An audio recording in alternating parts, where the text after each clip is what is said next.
Buenos días, mi nombre es Gerardo Laporta, cursante de la materia de transmisión de datos de la Universidad Fermín Toro. Rápidamente le voy a explicar lo que engloba la unidad 1 y la unidad 2, que es la transmisión de datos, conmutación y tráfico. Dentro del índice vamos a desarrollar lo que es una pequeña introducción, la necesidad de comunicar, desarrollo histórico, transmisión de datos, comunicaciones locales y remotas, comunicaciones analógicas y comunicaciones digitales, lo que es la comunicación analógica versus la comunicación digital, componentes de los sistemas de comunicación y transmisiones de datos, conmutación telefónica, conmutación de circuitos, mensajes y paquetes, ingeniería de tráfico dentro de las telecomunicaciones, una pequeña conclusión y una pequeña despedida. Como introducción, sabemos que las transmisiones de datos o la transmisión de datos es el nombre científico que se le da o el nombre que se le da a nivel de ingeniería al envío de paquetes de información, con el fin o el objetivo de informarnos y comunicarnos. Esto no es algo nuevo. Desde nuestros inicios en el colegio nos enseñan qué es la comunicación y los medios que intervienen en esta. Los conocemos hace mucho tiempo como lo son el emisor, el canal y el receptor. La necesidad de comunicar. El objetivo de la transmisión de datos es la transmisión de informar entre dos o más puntos. En definitiva, ese ha sido el objetivo del hombre desde siempre. A medida que la tecnología y la técnica ha avanzado y evolucionado, se ha podido lograr esto. El desarrollo histórico. Dentro del desarrollo histórico tenemos que una de las formas de comunicaciones más antiguas son los sonidos producidos por los animales y los seres humanos mediante las cuerdas vocales. Según esto, el medio de transmisión sería el aire. Para distancias mayores entró en juego el sentido de la vista. Como un ejemplo de esto podemos considerar las señales luminosas con antorchas o lo que era conocido como señales de humo. En 1753, Charles Morrison, cirujano escocés, desarrolló un sistema de transmisión eléctrica que utilizaban un alambre para representar cada letra del alfabeto. La primera comunicación analógica tuvo lugar en 1876, cuando Alexander Graham Bell inventó el teléfono. En 1910 comenzaron de forma experimental las transmisiones de radio a cargo de Lee de Forest. Hubo que esperar hasta 1960 para las primeras transmisiones vía satélite. En 1962 fue la primera vez que un satélite sirvió para la transmisión de una señal televisiva. Los años 70 vieron el nacimiento de la revolución de las comunicaciones por ordenador, dando lugar a disciplinas totalmente nuevas. La transmisión de datos. Lo que es comunicación, telecomunicación, teleinformática y transmisiones de datos. Antes de definir la transmisión de datos, vamos a ver qué significan otros conceptos, como lo es comunicación, telecomunicaciones, información y redes de ordenadores. Al relacionarlo con la transmisión de datos, para nosotros la comunicación es la actividad asociada con el intercambio o distribución de información. Puede ser unidireccional, por ejemplo. Alguien habla pero no podemos contestarle. Esto pasaba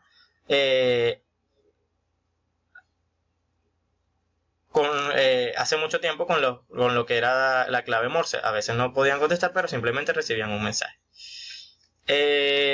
O bidireccional, una conversación entre dos o más personas. Todas pueden hablar, todos se pueden escuchar y pueden compartir una misma información.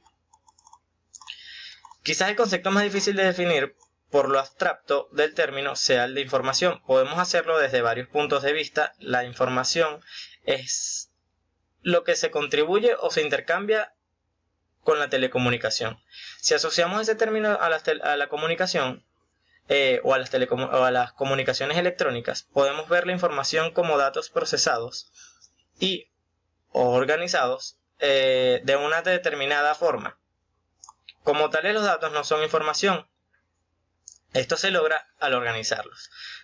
Otra forma de definir la información es asociarla al intercambio de símbolos y darla como la probabilidad de símbolos que se quiere transmitir. Comunicaciones locales y remotas. Ya hemos visto que la transmisión de datos consiste en el movimiento de información de un punto a otro. El destinatario puede encontrarse cerca o lejos del emisor. Según la ubicación geográfica se pueden hablar de dos tipos de transmisiones de datos. Transmisiones de datos locales, también dominadas en planta. Las transmisiones son pequeñas en este caso.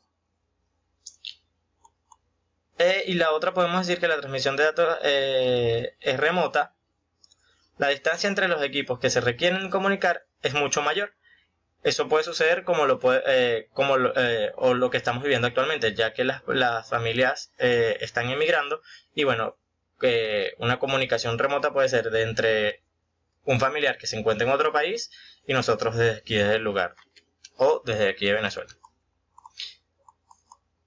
Comunicaciones analógicas y comunicaciones digitales. Fuentes y sistemas de información analógicas y digitales.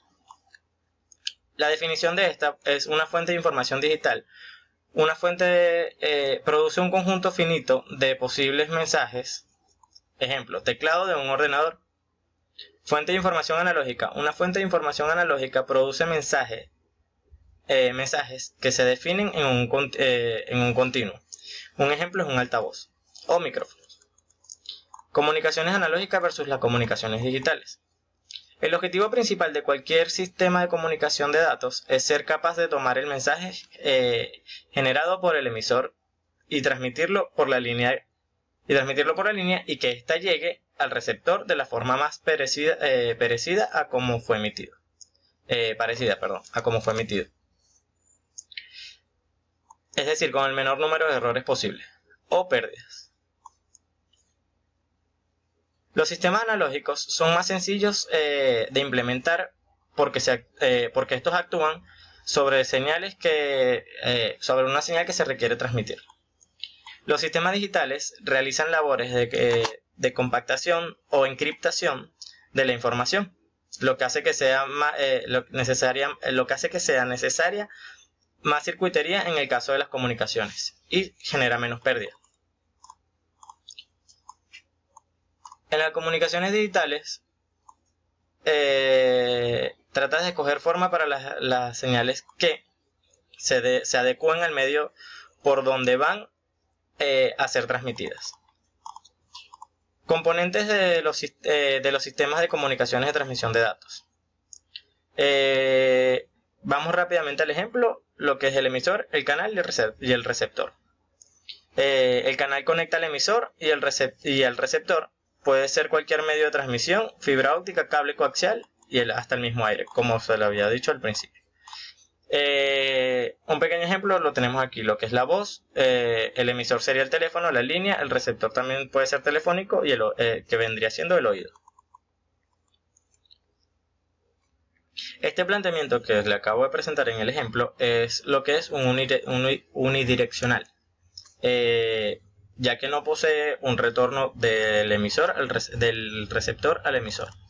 En este otro caso tenemos uno bidireccional, donde ambos extremos tengan capacidad de envío y recepción. El emisor, receptor, canal, y el otro es el emisor, receptor.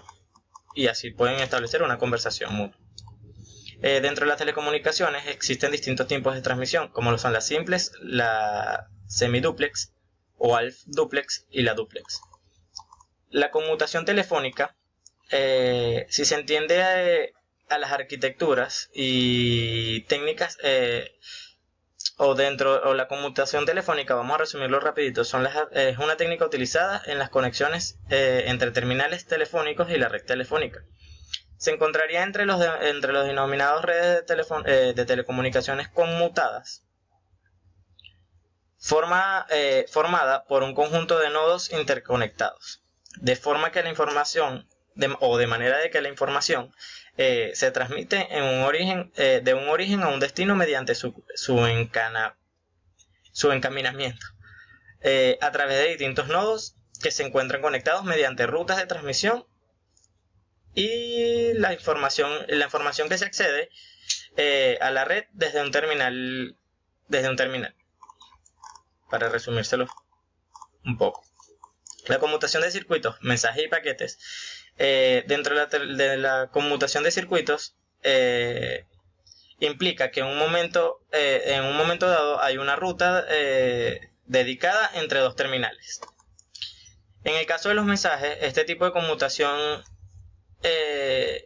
conmutada, cuando un terminal requiere un envío de mensajes, incorpora a este una dirección de destino. El mensaje pasa a través de la red de un nodo a otro. En el caso de los paquetes, la conmutación de paquetes trata de combinar las ventajas de la conmutación de mensajes y circuitos. Minimiza las desventajas de ambas y es una técnica similar a la de mensajes. Las longitudes típicas de los paquetes oscilan entre 1000 y varios miles de bits. En algunas recomendaciones los tamaños máximos de los paquetes están normalizados a 128, 256 o 512 caracteres. Ingeniería de tráfico dentro de las telecomunicaciones. En telefonía o en general en telecomunicaciones se denominan ingeniería o gestión de tráfico a diferentes funciones necesarias para planificar, diseñar, proyectar, dimensionar, desarrollar y supervisar redes de telecomunicaciones en condiciones óptimas de acuerdo a la demanda de servicios, márgenes de beneficios de la explotación, calidad de la presentación y entorno regulatorio y comercial. Lo que es la teoría de las colas en el estudio matemático del comportamiento de líneas de espera. Estas se presentan cuando cliente llega a un lugar demandado o demandando un servicio a un servidor el cual tiene cierta capacidad de atención. Si el servidor no está disponible inmediatamente y el cliente decide esperar, entonces es formada la línea de espera. Esto pasa mucho cuando uno se dirige o llama por vía telefónica a algún banco y lo que hace es que nos pone dicha empresa nos pone una contestadora. Eso nos deja en espera y eso genera cierto tráfico dentro de ella. La demanda de servicios. Como cualquier otro servicio público, un sistema de telecomunicaciones tiene que atender una demanda de servicio fluctuante, que solo se puede predecir con un grado limitado de la exactitud, mediante técnicas de análisis de mercado, medición y proyección de adecuados. Dentro de la pequeña conclusión que les puedo dar de acuerdo a las dos unidades, las transmisiones de datos en las telecomunicaciones es uno de los principales conocimientos que debemos saber dentro de esta carrera, ya que con ella se hacen los estudios de los diferentes envíos de paquetes de datos, la transformación o la codificación de señales analógicas a digitales. Vemos cómo comprimir o descomprimir un paquete de datos para así evitar mayor pérdida de información, entre otras cosas, generando así el mayor interés en la misma, ya que todo se basa en envíos de paquetes de datos. Muchas gracias por su atención, espero le pueda servir y bueno, dentro del pequeño video está bien explicado cada una de las diapositivas.